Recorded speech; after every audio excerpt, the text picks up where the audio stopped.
Hi, I'm Papa Gerhard Glocker, and welcome to Coolidge Vineyard.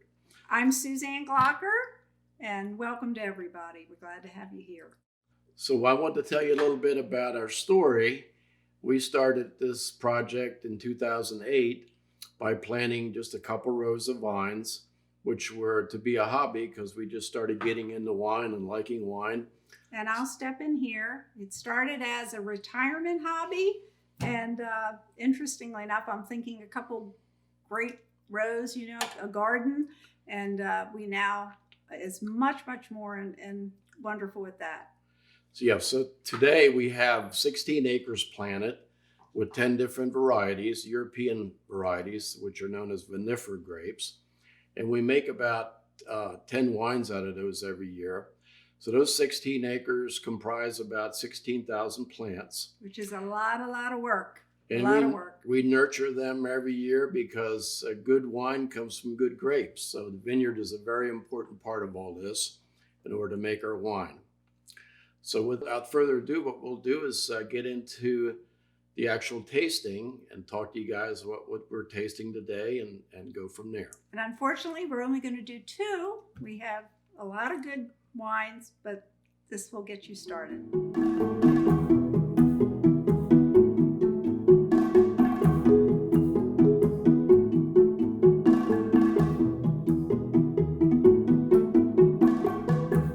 Okay, so for our first wine up, we picked Grüner Veltliner. Grüner Veltliner is an Austrian grape variety. It's the most widely planted grape in Austria. Not real popular in the U.S., but getting more so. Yeah, it's getting more so, particularly on the East Coast. In Maryland, there's several vineyards that grow it, and we do, obviously. And we have 2 acres of it, and we like it, and it does awesome in our limestone soil. My favorite white. Yeah, the limestone kind of gives it a really nice minerality. It also is very fruity. Lots of fruit to the nose and to the palate. Yeah. So when you get a whiff of this wine and smell it and try to get the aroma flavor out of it, it's just so much fruit. It's golden, a little bit golden, but very clear. It's a very crisp, light wine, so it's great for summer. So swirling it helps to pick the aroma up and lift it up, so when you smell it, you can get a little more flavor out of it. Citrus, a little pineapple. Yeah, maybe definitely. A little white flowers. A little on the orange, maybe a little orange on the finish. Orange zest, kind of. Yeah, tangerine, I guess would be another word to plug in there. But let's take a taste and see where that goes. I call it a zippy mouthful. It has a little zippy finish, which is kind of a characteristic of Grüner in the Austrian styles. And we've kind of, I don't want to say copied that, but it kind of happened here with our wine also. This wine was actually fermented in stainless steel and aged for 8 months in stainless tanks. After that, we bottled it. And with bottling, we usually let the wine sit for 3 months or so just to get a little integration in the bottle with it. It also helps to age it a little bit and get a little more of the character out of it. Now, as Gare had said earlier, he lets the grapes make the wine. And I think that's so indicative as you taste our wines. Not a lot of intervention, not a lot of chemicals or additives of any sort. So he grows good grapes to make good wine. Yes, and that's very important. The emphasis is on the vineyard and the fruit. And if you grow good grapes, you should be able to make good wine. And we like this wine. It's very food friendly. And maybe you could just say a little bit about what it would be well to pair with. I love it with cheese and crackers.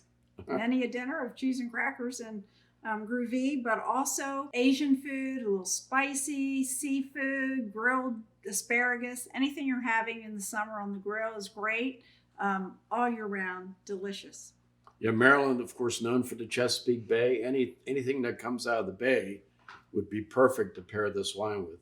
Oysters, crabs, crab meat, crab salad, fish, rockfish, all those things are really a great pairing for it. But Yeah, so we love this wine. We hope you guys get an opportunity to enjoy it sometime. The other thing is it's dry. All our wines are dry wines. We don't have any of the sugars left. What people tell us that like sweet wines is that they like our wines because they're so fruity. Fruity's different than sweet, but the wines are just so full of flavor, and you need to give it a try. Okay, so without further ado, we'll move on to our next tasting of the red. And remember, you always want to change your palate up a little bit.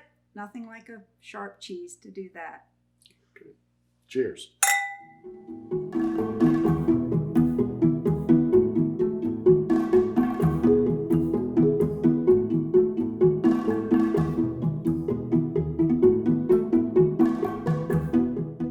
Okay, so now we're moving on to our red tasting, and we have highlighted today our Cool Red, which is a blend of our 4 red grapes.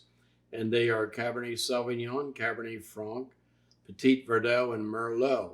So we blended those together. We normally do this blend every year. This is our 2016 vintage. We were fortunate with our 2015. We entered the Maryland Governor's Cup competition, and that particular wine, which is very similar to this one, won the Governor's Cup total competition. So Which we're was very awesome. happy with that. Awesome. So anyway, these 4 grapes is what we grow here. We know, like I said, we normally do this blend every year. We mix it up a little bit as far as percentages some years, but this particular wine is heavy on the Cabernet Sauvignon side, but the other 3 grape varieties are blended right into it.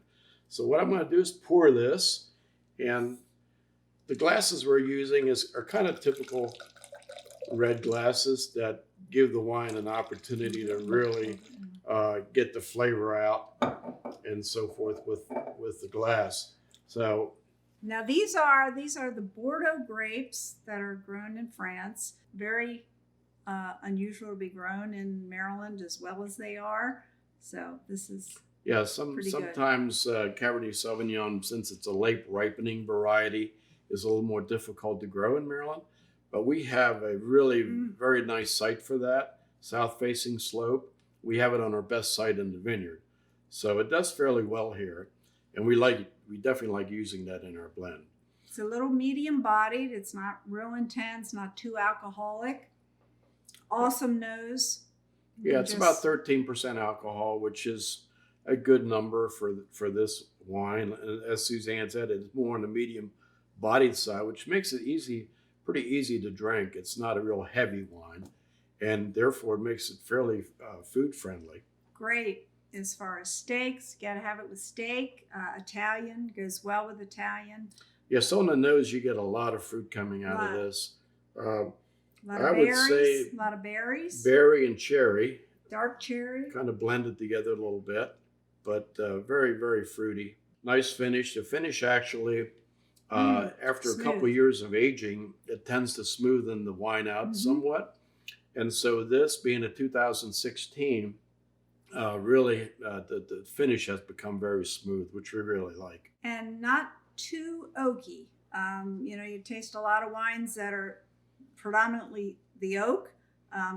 Gare does it just right. He'll tell you about the barrels. Right, so 18 months. This has been aged 18 months in primarily French oak. We sometimes use a little bit of American oak just to change the flavor profile somewhat. But this is primarily French oak for 18 months in aging. And then once we bottle it, we give it usually at least 6 months in the bottle to kind of continue to develop the character of the wine. A lot of people ask us, how do you figure out what percentage to blend and that sort of thing? Every grape is fermented and aged separately. So there are 4 grapes aged separately. And then at the end, of course, we're tasting the whole time that they're aging, which is fun. But then at the end, we have a pretty good idea of what we want to be predominant or not. We get some friends together that know wines, and we do a little tasting and put them together to form those percentages. And this is what we So get. it's all fun, but the blending is definitely a fun part. And as Suzanne said, we normally allow the wine about 45 days to integrate.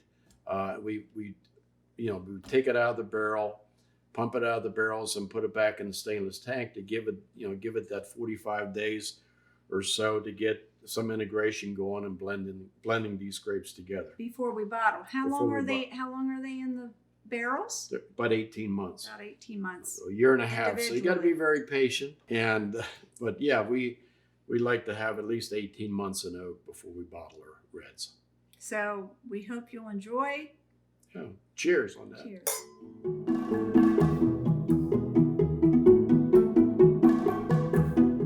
We want to thank you all for participating. This has been really great for us. Our first virtual and also the first virtual wine tasting for Shepherdstown Daycare Center. And we hope that you'll support them.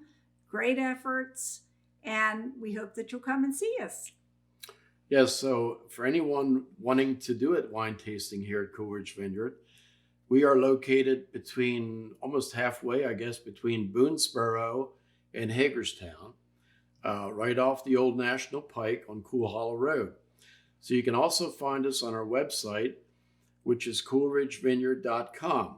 We are open by appointment only, and you just need to give us a call. The phone number is listed there, or you can email us. Again, that's on the website. And our website is coolridgevineyard.com. Easy Yes. to find. Easy to get a hold of. So yeah, just let us know, what works for you. We're centrally located. We're only about 3 miles from Interstate 70. And like I said earlier, 4 miles from downtown Hagerstown. So we're very convenient, have a very convenient location. We're Coolridge Vineyard on Cool Hollow Road, and we think that's kind of cool. So thank you very much. Appreciate you guys watching, and hopefully you'll come and taste our wine. And again, please support Shepherdstown Daycare. They need everybody's support. So we really appreciate that. It's been our pleasure. Thank you.